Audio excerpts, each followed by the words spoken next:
Star wa muziki wa Bongo Flava Jay Melody amethibitisha kwamba tayari ameshatimiza moja kati ya ndoto zake ambazo ni kufanya ngoma na naibu waziri wa tamaduni na sanaa na michezo kule Tanzania, rapa Mwana FA, ambayo itakuwa kwenye albamu yake ijayo.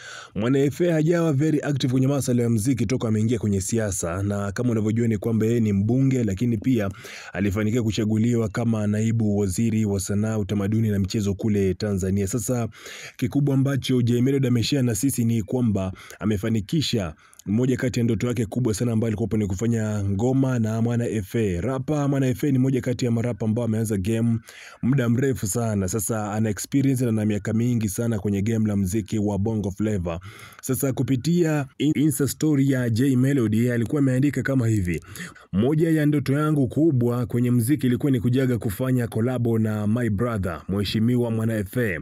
Nafurahi kwamba nimetimiza hiyo ndoto mwaka huu, na albamu yangu inayofuata itakuwa na huo wimbo. Jay Melody hajatangaza siku ambayo rasmi ataachia hiyo albamu yake mpya, lakini kikubwa ambacho unafaa kutegemea ni kwamba albamu hiyo itakuwa na moja kati ya collab ambayo amemshirikisha Mwana FA.